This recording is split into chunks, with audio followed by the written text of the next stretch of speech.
Hare Krishna devotees, please accept my humble obeisances. I'll go to Shri Guru and Gauranga. I'll go to Shri Prabhupada.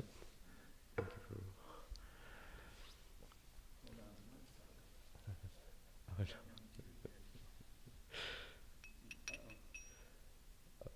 That's okay.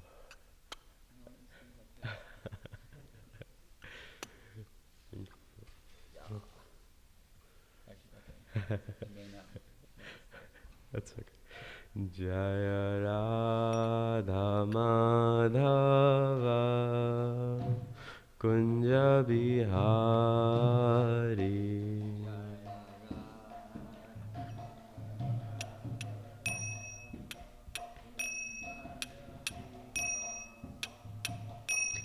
Jaya Radha Madhava Kunja Bihari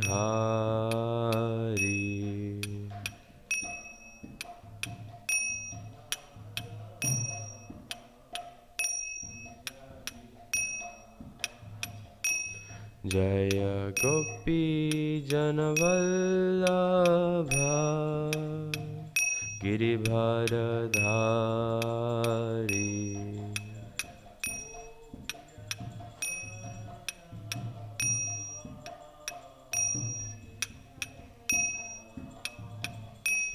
Jaya Gopi Janavallabha Giribharadhari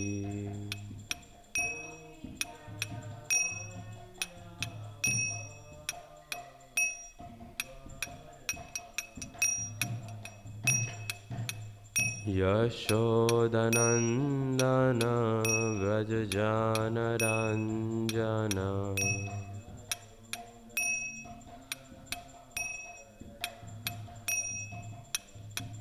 Yashodanandana Vrajajanaranjana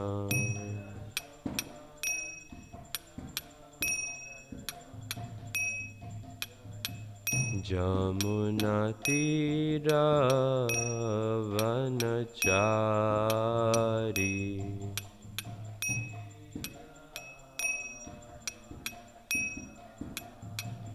Jamunatira Vanachari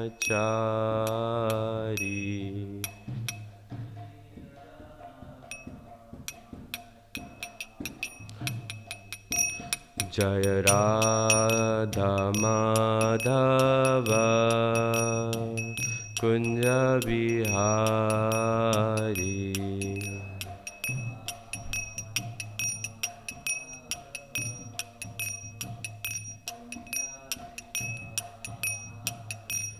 Jaya Radha Madhava Kunja Bihari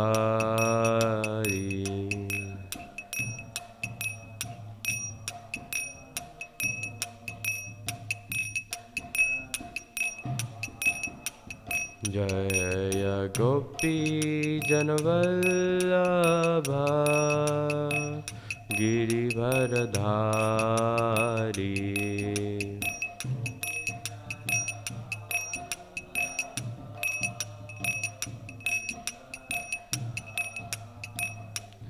Jaya Gopi Janavallabha Giribharadhari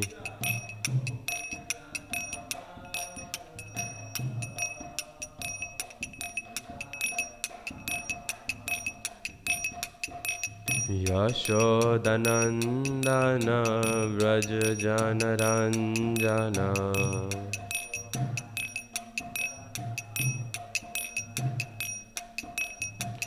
Yashodanandana Vrajajanaranjana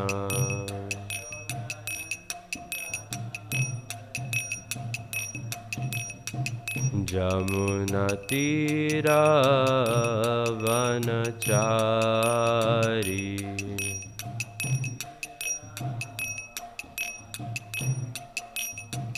Jamunatira Vanachari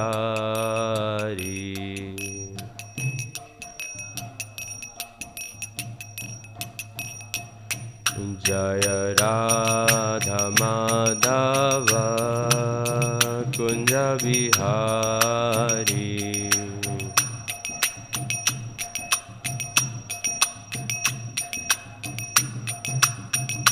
Jaya Radha Madhava Kunja Bihari.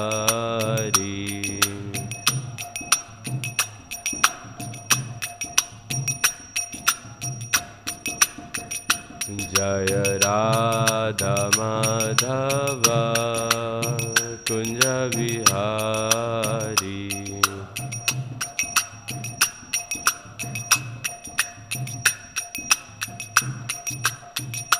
Jaya Radha Madhava Kunja Bihari.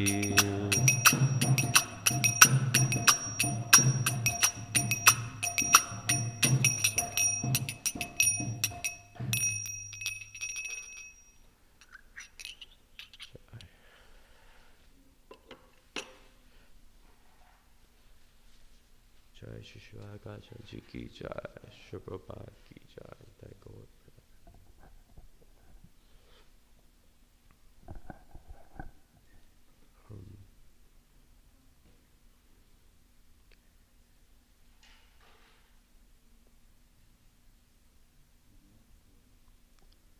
Please.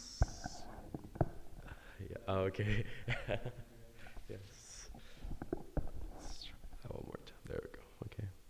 So please repeat with me. Okay, radio. Om Namo Bhagavate Vasudevaya. Om Namo Bhagavate Vasudevaya. Om Namo Bhagavate Vasudevaya. Please repeat with me. Narayanam namaskritya naram chaiva narottamam devim saraswatim vyasam tato jayamudiret.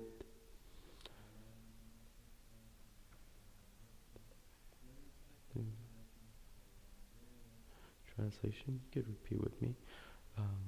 Before reciting the Srimad Bhagavatam, which is very means of conquest, one should offer respectful obeisances unto the personality of Godhead, Narayana, unto Narayana Rishi, the supermost human being, unto Mother Saraswati, the goddess of learning, and unto Sri Vyasadeva, the author. Nashtaprayeshu bhadreshu nityam bhagavata sevaya bhagavati uttama shloke bhakti bhavati naishtiki. Translation. By regular attendance in classes on the Bhagavatam and by rendering of service to the pure devotee, all that is troublesome to the heart is almost completely destroyed, and loving service unto the personality of Godhead, who is praised with transcendental songs, is established as an irrevocable fact.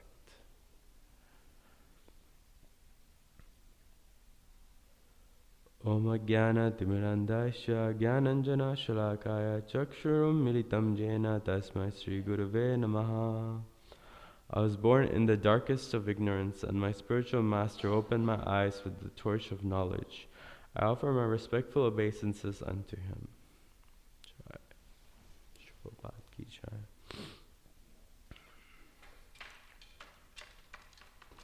So, today I would like to share one of my favorite verses from Srimad Bhagavatam, which is Canto 7, Text 9, Canto 7, Chapter 9, Text 11. And the chapter is called The Science of God. Please allow me to share something. I think this verse is something that's I've always sort of followed by, and it may sound a bit discouraging, but it's very encouraging if you look at it in the right perspective. Yes, please forgive me for my offenses, and anything good that's coming, it's because of the previous acharyas.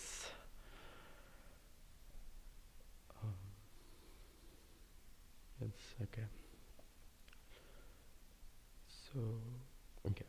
Naivatmana prabhuvayam nijalava purno. You have to repeat after me. Manam jana davidusha karuna vrinite. Jajjad jano bhagavate vidahi. Taccha atmane pratimukhasya jatha mukhasri. Naivatmana prabhuvayam nijalava purno. Manam jana davidusha karuno vrinite.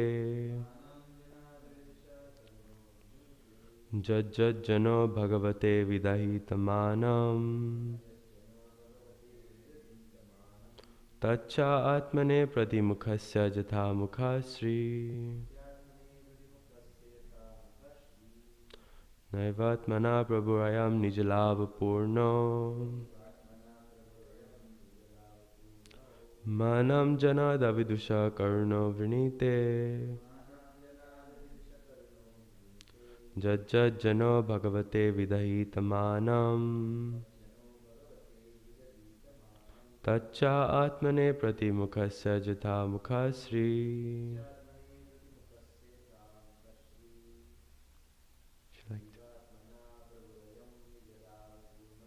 Naivatmana prabhuyam nijalava purno.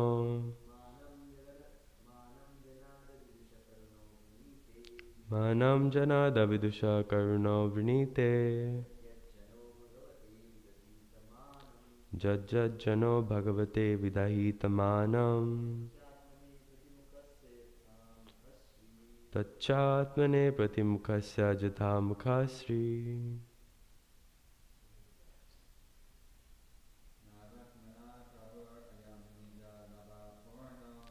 Naivatmana prabhuyam nijalava purno.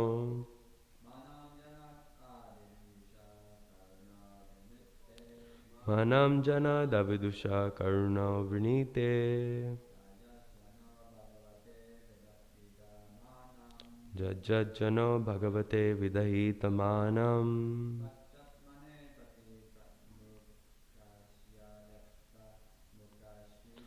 Tachatmane pratimukhasya jatahi mukhasri. Jai.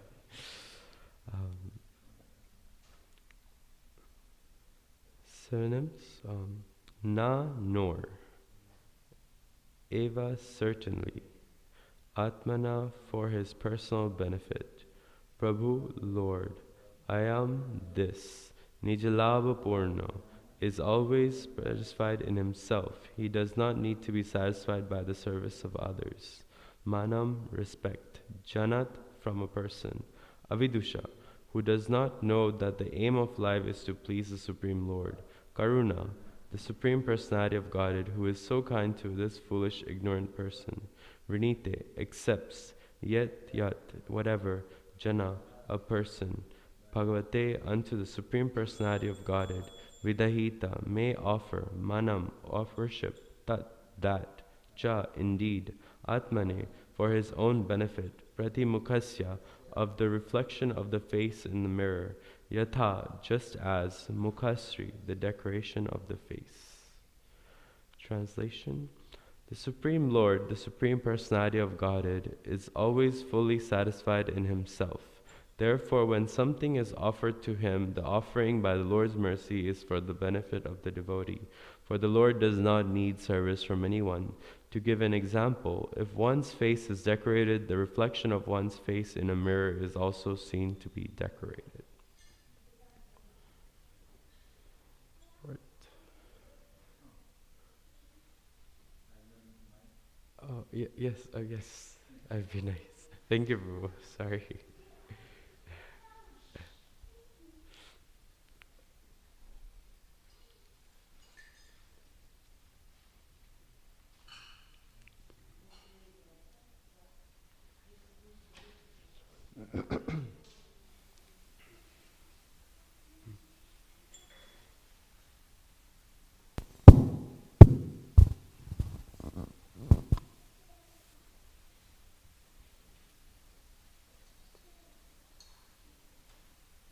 I do want to say I did come a bit unprepared today, but hopefully you can share me your blessings.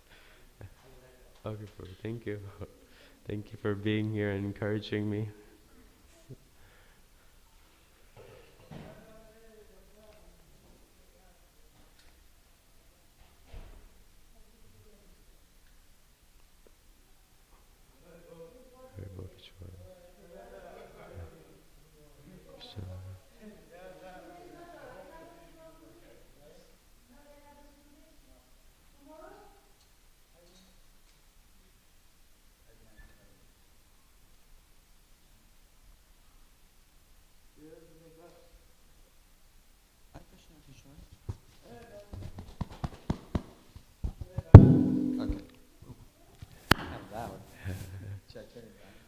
I mean, is it bad? Like, maybe we'll just whisper. Okay, okay. Yes, Magic. Tomorrow. Yes, yes. Okay. Right, it's different. Yes, yes, yes. Okay, ready to rock and roll.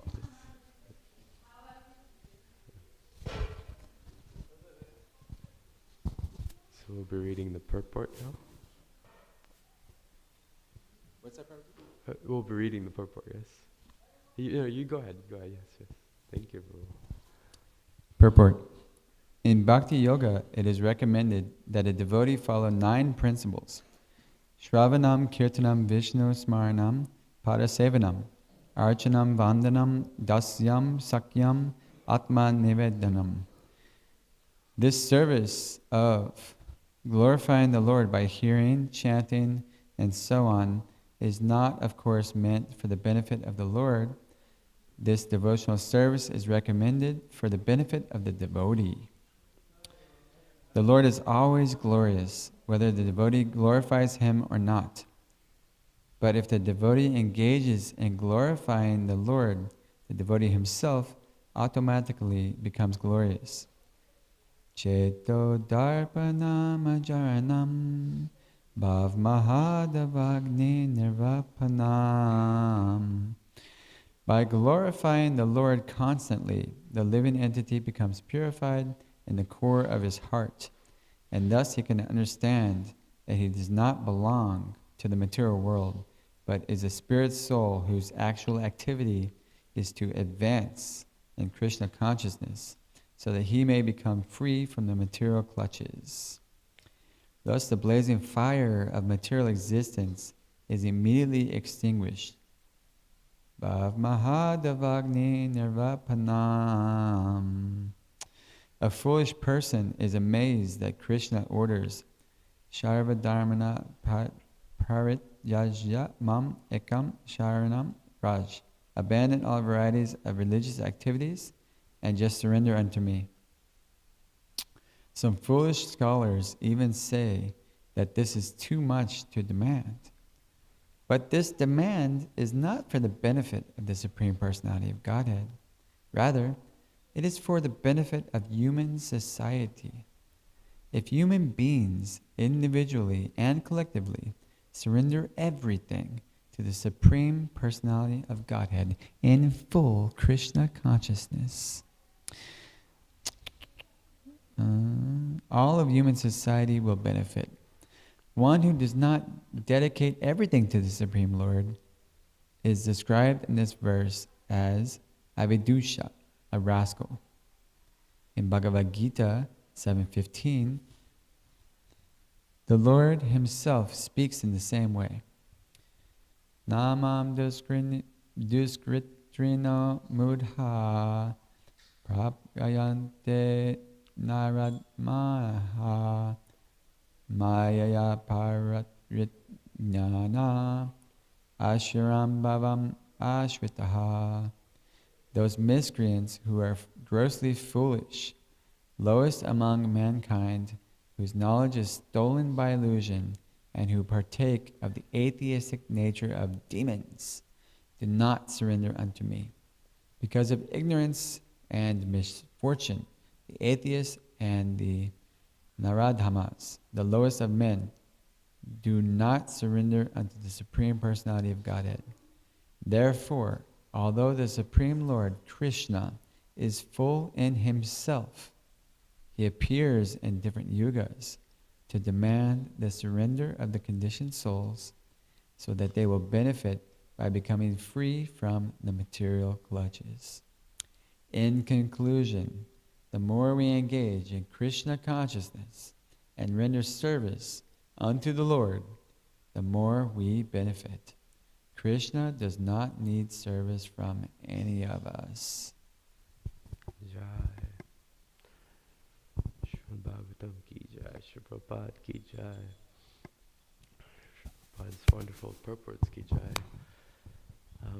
Yes, this is, to me, this is a verse that's very close to me, and I'd like to repeat the translation one more time. The Supreme Lord, the Supreme Personality of Godhead, is always fully satisfied in himself. Therefore, when something is offered to him, the offering by the Lord's mercy is for the benefit of the devotee, for the Lord does not need service from anyone. To give an example, if one's face is decorated, the reflection of one's face in a mirror is also seen to be decorated. So this verse can be explained in many ways. Sri Prabhupada has already given such a wonderful purport. And I would like to follow in that footsteps of those purports and sort of go in a very different, the same way actually, not different. And so one of the realizations that I've had more recently with this verse is that everyone here in this world can be replaced. Even us, ourselves, any aspect of us, anything we do, whether it be material or spiritual, we can be replaced. You know, if we say that, oh, you know, I'm doing this many service for you, Krishna, you know, you have to give me something, you know, for like, and something to desire, want back, that can be replaced. You can be replaced. Your service that you do, it can also be replaced. It's not that we do this service because Krishna is benefiting. No, it's because we do this service for our own purification, for our own thing. One thing that I thought recently, almost like maybe 2 days ago, I was just thinking, I was watching my grandmother do Arati, and Sachita Prabhu was doing wonderful Arati here. And to anyone that has no spiritual knowledge or doesn't know about our movement, it's very difficult for them to perceive that we're just offering these things to a statue. For them, that's what they may think. So sort of like, you know, someone from outside, they may think that, oh, you know, these guys, they're just playing with dolls, they're just worshiping something without, and so because they don't have that knowledge, they don't have that spiritual vision, they don't have that understanding. So it's very interesting that it may seem that way, it can be perceived that way, but that's the thing, when you don't have that spiritual understanding, then that's what it is. But in reality, what we're doing is really out of this world. It's completely spiritual. It's hard to explain for someone that doesn't even want to understand. For example, when we're doing these offerings, we're offering all these subtle and gross material, all subtle and gross elements that Krishna has given us back to him. Just like the flower is considered part of the earth, the fire, the ghee lamp that we offer, it's part of the fire. I think ghee lamp, I think I mentioned, and then there's like the chamara. Yes, the chamara is part of the air. Just like that, we're offering the gross elements. But what about the subtle elements? Can anyone explain what these subtle elements can be? Yes. Yes. Can you tell me how we offer our ego? You have to contemplate that I'm so insignificant. Yes. And he's the greatest. Yes. You're the greatest of everything emanates from you. Yes. So we offer that I'm so insignificant in a specific way, and that's by paying obeisances. When we pay obeisances, we show that I'm nobody, you're everything, and I bow down to you. I give my everything to you. You matter to me the most. So that is one thing that we offer every day, especially when we enter the temple. We offer that immediately. We show that Krishna, nothing here is important, and I'm definitely Krishna. and I'm not that important either. And so you're the most important. You're the king. You're situated on the throne, and you're going to be respected while I'm here. And it's better if we can respect him all throughout our day, continuously going everywhere. So that's one thing, like that we offer our gross and subtle elements back to him. These are everything that Krishna has given us, but what we're doing is we're offering it back to him so that he also sees that, okay, this person acknowledges that nothing in this world is his, and he's only living off of me. And so just like that, if you think about it, Sri Prabhupada, I kindly request everyone here to definitely read or not read, but hear the purport, the lecture that Sri Prabhupada gave on this verse, 7.9.11. It's so amazing. And there's this one example that we use more often. It's the child and the father, right? So the father gives the child the ice cream. The child doesn't have the money to buy the ice cream. The father is offering the child the money to buy the ice cream. So the child gets the ice cream, and the child is enjoying the ice cream. But then, the child is like, "Here, Dad, let me give you some as well. You also have some." So the child, and to that extent, the father feels very loved. The father feels very loved that, oh, my child, I just gave him that ice cream, and they're offering it back to me. It's so nice. It's so just like that, Krishna is feeling that love. So in reality, we're all so insignificant, but we're so insignificant that we're less than a drop of water in an ocean. We're less than that. We're much less than that. So realistically, if you think about it, to Krishna we're nothing. To Krishna we're nothing. But he is so merciful, so kind, so magnanimous that he is willing to take anything we have to offer as really big. He looks at it with a huge magnifying glass, yes. So he magnifies that little offering we have to give, and because if you really think about it again, it's like our service ultimately, he doesn't need it. He's great. He's so amazing, and only Krishna can only Krishna can look at a tiny microscopic drop of water and make it so big. Only Krishna can do that. We can't do that. Even if someone gives us something, we'll appreciate them, but we will never understand that love that they have given within that offering that they made. So it's because he is Krishna, he's able to do it. And so we have to acknowledge that he's so merciful, he's so kind, he's so he's so caring for us.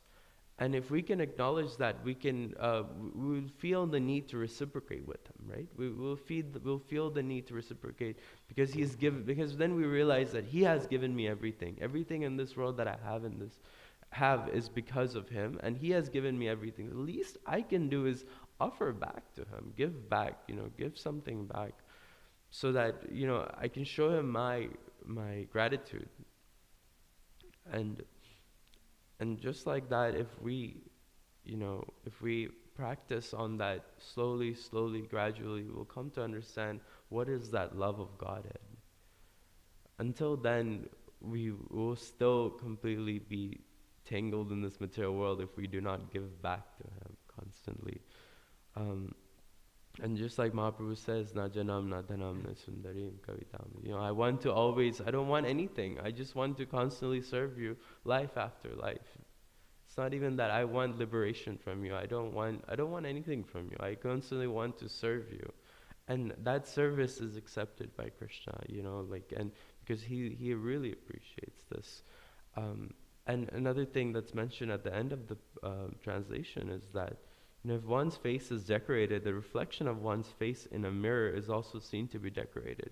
Initially, it was very hard for me to understand what that really meant, but it really just means that if you decorate the original face, then if you look in the mirror, then you'll feel that the mirror is all that face on the other side is also decorated. So again, I mentioned the original face. So if we decorate Krishna and appreciate him and glorify him. Decorate doesn't mean that, oh, you have to physically decorate. Of course you can. If you're in the altar, you can do that. And yes, you'll feel that same bliss, that affection, that love. You'll feel it if you serve him. And the same way you can do it physically, by decorating him, by helping him in his services to preach. Even his services, even meaning Sri Prabhupada's services, Sri Prabhupada's desire to please his Guru and the Parampara as a whole. If we can please them, Krishna is pleased in the process. And if Krishna is pleased, you will be pleased. I have no doubt about it. There's many times I've experienced that when we serve out of our own, without any cause, without any reason, if we just serve, we'll find some sort of satisfaction. We'll feel, to some extent, we do feel a bit of like an ego, like, oh, I just helped something, I just did something, out of my own, like, without, like receiving anything back. There's a happiness, there's a joy to it. I don't want to call it ego directly, but there's a joy to it. There's some joy, Even, let's say, I just want to give the example that even if we, let's say, give some donation to a homeless person, like you feel some sort of happiness within, right?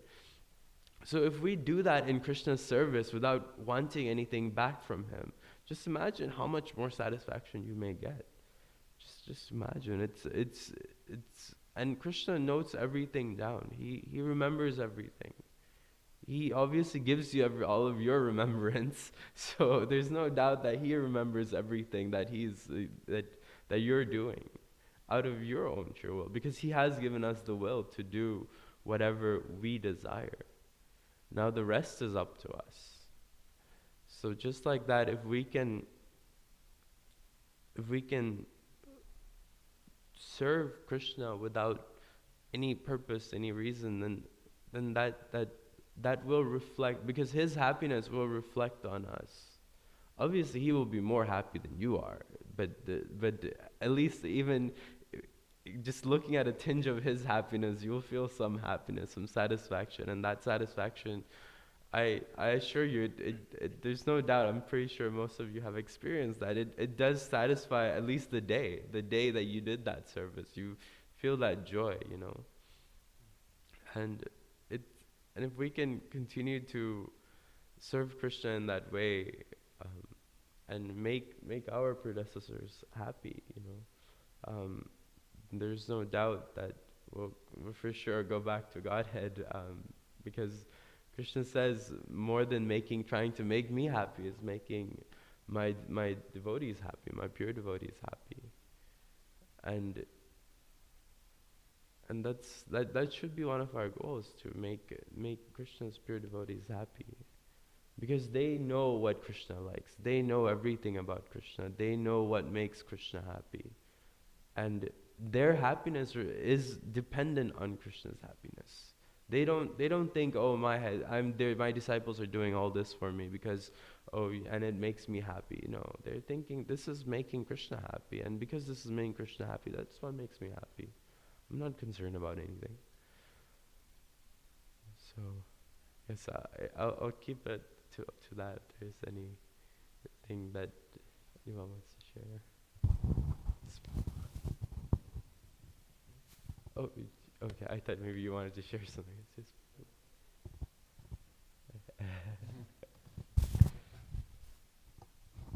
I'm sorry, I missed the first part of your class. So I wasn't able to catch all the nectar, but what I heard was really beautiful, especially when you said about how trying to serve, we should endeavor to serve Krishna without expectation. It just kind of reminded me of junk mail. When you get mail, someone's trying to sell you something. But if you get a letter from someone that you know, that you have a loving relationship with, and then you immediately will open that letter first. I just, and then in that regard, because you're talking about devotion and offering Krishna, you said that how did you how did he say? He said offering. You're offering it back to Krishna, just like the ice cream example. Yes. You know, you know that Krishna's pleased by the fact that he's given you something and you offer it back to him. So, which is a component of devotion. I was just meditating and wondering if maybe you could expand upon this, or Srila Prabhupada says in his poem on the Jaladuta, he says, I have no devotion, nor do I have any knowledge, but I do have firm faith in the holy name of Krishna. So how is it that we can have firm faith in the holy name of Krishna without knowledge and devotion?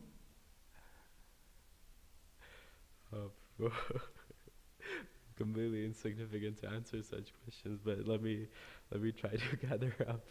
But what are your thoughts on that? I mean, I'm not trying to, you know. Yes. Can you repeat that question one more time? One more time, please, sir. So obviously, Srila Prabhupada has faith and devotion. Yes. He was given the name Bhaktivedanta. Yes. You know. Yes. But I'm just trying to reflect. Maybe other devotees here have some thoughts on this as well. What is he trying to teach us when he says, "Oh, Lord Krishna, I have no devotion, nor do I have any knowledge, Yes. but I do have firm faith in the holy name." Yes. So the question is that how do we have firm faith in the holy name without any knowledge and devotion? Correct.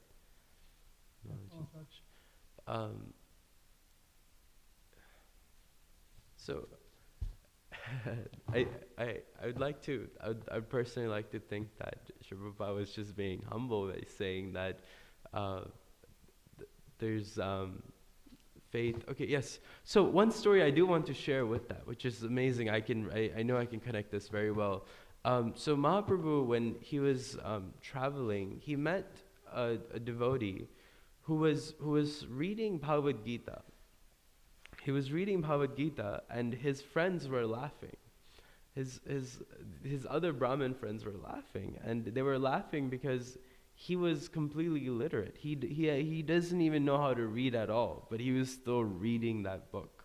He was still reading, and not only was he reading, Mahaprabhu was more shocked in the fact that he was crying. He was just crying and crying. He was reading and he was crying, but he obviously didn't know how to read.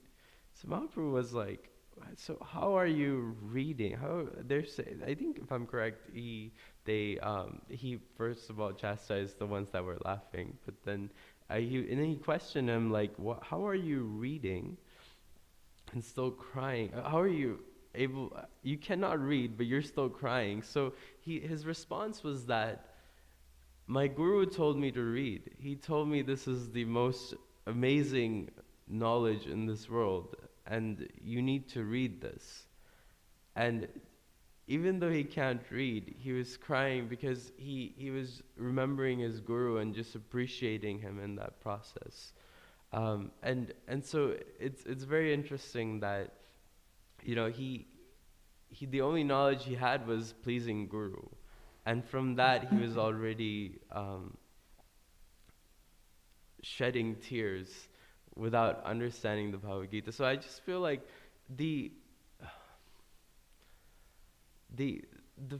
there is some knowledge, and that there's some knowledge which is which you have to have some knowledge, right? It's not like you can do bhakti without any knowledge. You need to have some knowledge in like how to do the proper activities, do it properly, right?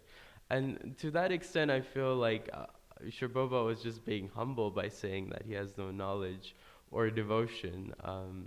But there must be some knowledge and there must be some devotion for they to have faith, right? Just like when we like, how do we say this? Sorry, I'm just going off in a tangent. If anyone would like to share. Yes, bro, yes. Sorry. I really appreciate that you were able to tie that story into this question. I feel like that was a really good epiphany, and I was just wondering if it would be okay if I shared a version of that story that I heard. Yes, please, please. Okay. I probably heard it wrong, so please. No, there's no wrong. But like, so the version I heard was that the man was told by his guru to read Bhagavad Gita, even though he couldn't read, and he was holding the Bhagavad Gita upside down. Yes, yes. And so they asked him, "What are you doing? And why are you crying?" And he said, "My Guru Maharaj told me to read this Bhagavad Gita, and I can't read, but I can see the picture, and I see in the picture that Krishna, who is the Supreme Personality of Godhead, is the chariot driver, and he's driving Arjuna. And it just is bringing me to tears that Krishna, even though he's the Supreme Personality of Godhead, that he's taking that lowly task of being the driver for Arjuna. And actually, I heard somebody talking about this once, and they kind of like shed a little bit more light on the situation. They said that in the battlefield, there's no time to there's no Siri like, in 0.2 miles, take a left, right? And there's no Siri. There's no GPS. There's no like, in 0.2 miles, take a left. Yeah. At the broken chariot wheel. No, so like the way that the person I heard from, I can't remember, sorry who it was, but they said so that the way that they would do it was that the warrior would have to kick the driver, and so that if you need to go left, you kick him on the left. You need to go right, kick him on the right. And that's how you can get that instant feedback of, I need to go here and there. And so they were just kind of pointing out how humble Krishna, the Supreme Personality of Godhead, is, right? He's given us the example of being the supreme servant, right?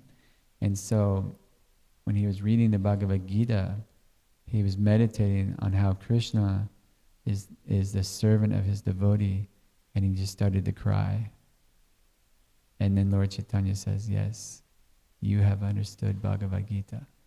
Yeah, that's what I heard. Thank you for letting me share that. Yeah. Thank you, Jared, for sharing that story properly. I've only heard the story from other devotees. I've never really read it myself, but it seems like I really need to fact check my work and speak the truth the proper way. Yes, and I really like that you mentioned about the GPS thing, about how putting things into perspective as it is, because we think that Krishna was just a chariot driver, right? But actually understanding the position of a chariot driver and how they were treated back then at that time, it's like how then you really understand, wow, Krishna was really being merciful to Arjuna. It wasn't just like, oh, I'm just going to drive you here and there, right? Whenever you have a driver, your driver just drives you. You don't tell the driver, oh, go left, or you don't push him or something, right? But Krishna was and Arjuna knew his position as well. Arjuna knew his position, and in that way he was acting in his position properly. But yes, you mentioned that's why he cried. He realized how merciful Krishna was, and I guess to that extent, just to connect back to the question, the wonderful question from we asked, and I still don't have the knowledge, but I feel like I could say that when we understand how merciful Krishna is and realize that because I feel like even Sri Prabhupada to say that I don't have any intelligence, then because I feel like someone who doesn't have intelligence would like to actually think that I am the controller, I'm maintaining everything, I'm doing everything, right? But someone who actually does have intelligence really understands that I'm here in this world. I don't know why, who brought me here, but someone has brought me here, and that someone is Krishna. Sri Prabhupada understands that much, and from that extent, I feel that he is very understanding of Krishna's mercy, and from that way he has faith that Krishna will guide him, because Krishna has brought him here. Krishna will guide him, and to that extent, I feel like that faith needs to be there, right? That because someone, just like, let's say our parents, they bring us to school. We still have faith in our parents that there's a reason why my parent has brought me to the school, and I just need to follow through, because I know my parents aren't here to cause me any harm, right? It's like immediately as we're born, we start to realize that love that we get from our parents. But that's, I don't know if that makes any sense or anything, bro.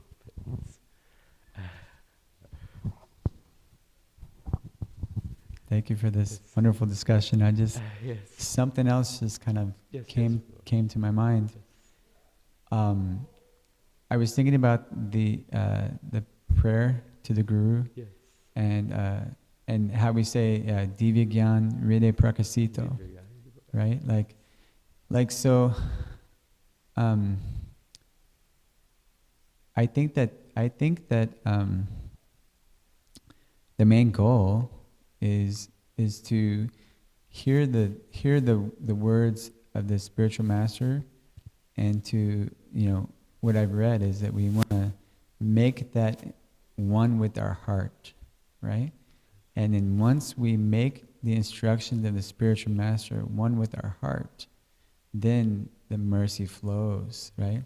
And so if Srila Prabhupada said, I have no knowledge, right? But I have a strong faith, right? Well, that is simply because, could be simply because he knows that he is not the doer, right? Even Srila Prabhupada's not the doer, right? He's like, the Krishna is the doer, and when Srila Prabhupada is making the instructions of his spiritual master one with his heart, then everything is revealed through Divya Gyan, right? And so nobody, not one single person, has to know, right? Nobody can say, I know, right? Because all of this knowledge is just coming from Krishna. And so I think that from what I've heard, the best thing that anyone can do is just try to make the instructions one with the heart, and then everything is revealed from Krishna. And so it's kind of like it's the position of the servant, just saying, I'm just here to humbly serve, and it's not even me. Everything is the mercy of my spiritual master. And so I was just kind of, I hope I'm not speculating, but I think that I heard this somewhere, and I think that it's basically like, it's the mercy. It's all, like we're just made up of mercy, and so that could be a way that one doesn't even have to know. And then, I also heard too, right? You learn 2 lines, you preach 2 lines, right? It's like, all we have to simply do is just repeat the words of the spiritual master. Yes. So we literally do not need to know anything, but we just have faith that Srila Prabhupada is the founder Acharya, that he's the preeminent Shiksha Guru, that he's a pure devotee of Lord Krishna, the Supreme Personality of Godhead, that Krishna is perfect, Krishna never makes mistakes, and Krishna loves us very much. That's what His Holiness Tadvaja Maharaja says. And so we don't have to even be anything. All we have to do is just aspire to be a servant, and then we can have the faith, and we can feel it, and we can live it if we get that taste of the mercy. Is that okay? Oh yes, Right. I'm completely ecstatic hearing from you, Prabhu. And there's no way you can be speculating after saying Divya Gyan Hriday Prakashito. It's like you explained it so properly. It's amazing. Thank you for sharing. Yes, bro. Okay. Yes, bro. We're all just among friends, right? Yes. Final comment. Please, bro. No, I mean, this is, thank you for being the catalyst for this discussion, because then you talked about this appreciating his telling that story, and then that when you talked about, the charioteer being kicked by the warrior, that just puts for me, it just puts a whole new dimension of the Bhagavad Gita, that here Krishna is taking on that position, and but at the same time, he's giving the knowledge, to Arjuna, yet he knows he's going to be kicked. He's like, and the only other thing I'd just like to add to this discussion is, what you answered, you both mentioned that Prabhupada's humility, and Prabhupada was given the honorary name Bhaktivedanta, but he's saying, but I don't have any knowledge, I don't have any devotion, But then he says, I have firm faith. So it's like that you're saying about how when Arjuna, when the Brahmin saw Arjuna, and Krishna on the picture, right, on the battlefield, feeling that love. I just imagine Srila Prabhupada feeling the love that Krishna has to come in the form of his holy name. It's just, it's like incredible. It's just like Krishna becoming the charioteer of Arjuna. Krishna comes in the form of the holy name, and we ignore it. We multitask with it. We just how we treat the holy name when it comes. But still, Krishna's taking on that position to purify it. So, expression of Krishna's love. He's willing to manifest, to incarnate in this form.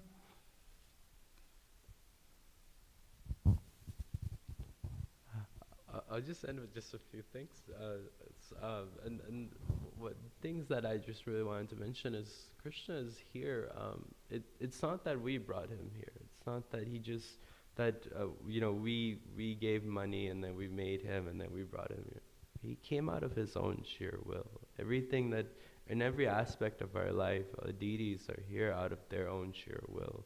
And even if someone gives you the deity, it's not that, you wanted it or someone gave it to you. No, it's because they wanted to be with you. That's their mercy. They thought of you as they wanted to give you their mercy. They're so wonderful in that way, and in that same way, they notice you as someone who is eligible to have the qualifications to serve him. So it's very important to understand it in that way. Even when we're here as present, we should understand that they're here, they're here for my benefit. They're here for my not my satisfaction. Sorry, but they're here to give me so that I can serve them in that way. And I know in Tulsi prayers, there's a saying, right? Sheba adhikara diye karo nijo dasi. So it's like, you have given me, it says, please give me the privilege of devotional service and make me your own maidservant, right? So every service that we do, let's try to pray to him at least to understand it in that way that, this any service that I do is because of the privilege I'm given, right? It's like they say, the driving is a privilege. Just so it's the same way. We can understand that, the service is a privilege. Like if you think about it, like it's like work, like career. It's like you don't just get jobs like anyhow. Like you go through a process of getting a job and then you get it. And so obviously this process of being able to serve isn't through a material process, but it's a spiritual process. Krishna acknowledges your desire to serve him, and in that way he gives you that opportunity. And we should take each and every service, anything, even if it's just cleaning the floor, cleaning the temple floors. Not very many people get that are eligible to even clean the temple floors, because they don't have that bhakti. That bhakti is imbibed by Krishna. Krishna is giving you that bhakti. And so it's not something that someone can give you, right? It's like it's dormant in our hearts, but only Krishna has the capacity to actually guide you in such a way where that bhakti is more of like a fire. It's like it's burning, and so only Krishna can fuel that bhakti in you, and we have to have that desire slowly and gradually and grow that. Keep it at that. Thank you everyone for letting me share something. Thank you for your wonderful questions. And oh yes, Prabhu, did that answer your question? Did you answer your question? Such a wonderful question. Thank you, Prabhu. Thank you, Jai Prabhu, for such wonderful. I was completely ecstatic as you were speaking. I was like, wow, especially the whole storyline and everything. I was just mind blown. Thank you. I'll go to Shrivabha. Srimad Bhagavatam ki jai, Shribhabhat ki jai, Nitai Gaur Premanande. Vanchakalpatarubhasya Kipasya